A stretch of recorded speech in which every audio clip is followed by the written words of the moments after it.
Bagong lahat, luma muna. Nasa 4-game winning streak na ang Clippers, number 5 sa standing. Hirap talaga sila ngayong ibagsak. Tatlong teams din ang nasa Pacific Division ang kasama sa top 6. Yung Suns bumagsak pa ng number 7.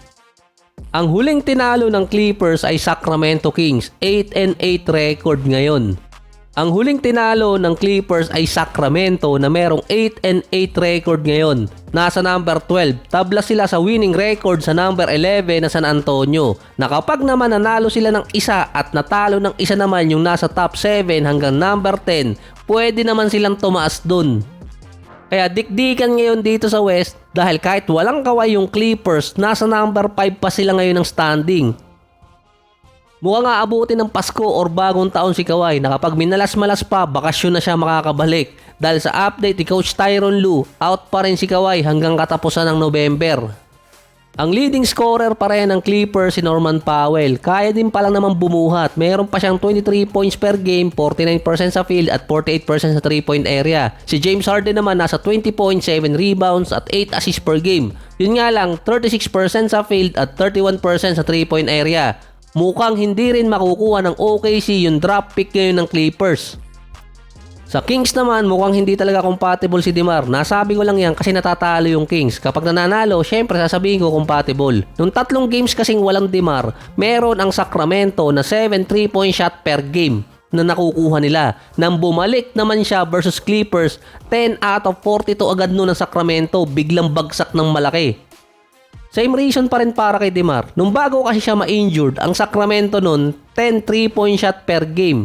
Nung bumalik ulit siya, ay dun ulit bumagsak. Habang wala kasi si DeMar, mas komportable yung Sacramento na makatira sa 3-point area.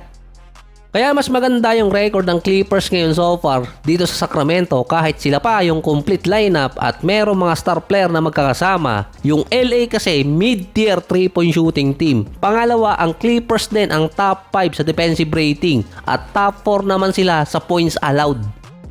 Sila yung isa sa best defensive team sa NBA ngayon. Kaya nga sabi ni Harden, wala na silang pakialam sa sinasabi ng iba na hindi sila makakapasok sa playoffs. Kahit pa sinabihan pa siya dati na mataba. Kung mataba siya, ano pa si Zion? Hindi naman bago kasi sa Clippers na sila yung nasa top 5 ng defense. Pero yun, merong PG at Kawhi, top 2-way player dati. Ngayon naman ang naging reason kaya kaya nila makipagsabayan sa West kahit wala silang Kawhi dahil nasa kanila bilang assistant coach si Jeff Van Gundy. Siya yung nag-adjust or nag-setup ng defensive scheme ng Clippers. Siya din yung isang kilalang defensive coach. Kasama niya dati si Coach Tom Thibodeau sa Rockets noong mga 2007 pa.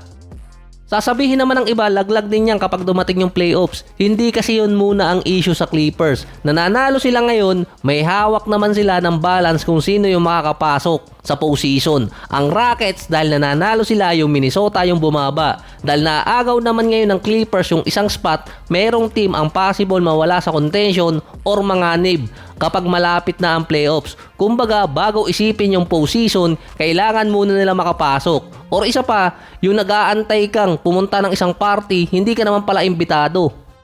Last year, naging number 2 din sa defensive rating yung Boston Celtics. Siya din yung nag-design kung papaano didepensahan si Luka sa finals dahil siya yung lead consultant nun ng Boston. Meron din mga teams kasi nag-o-offer talaga sa kanya bilang maging head coach. Dito naman sinabi ni Harden, dahil nasa kanila si Jeff Van Gundy, nababalansin nila yung depensa ng Clippers. Si Harden yung isa sa mga player na merong mababang defensive rating. Kaya laging ang comment dati yung mga 3-point shooter mahina sa defense gaya ni Dame. Lalo na yung mga scorer gaya ni Harden at ni Damian Lillard. Dahil dati sinabi na ni Kawhi, di-depensa na nga siya sa kabila tapos siya pa rin yung opensa sa kanilang side. Nung dumating kasi si Jeff Van Gundy sa Clippers, akalain mong pang defensive player of the year yung defensive rating ni Harden ngayong season, 105. Yun ang pinakamataas niya sa kanyang buong karir. 5 teams din ang binagsak ng Clippers sa below 100 points. Ang mga teams na yon, OKC, Golden State, Sixers, Magic at Sacramento.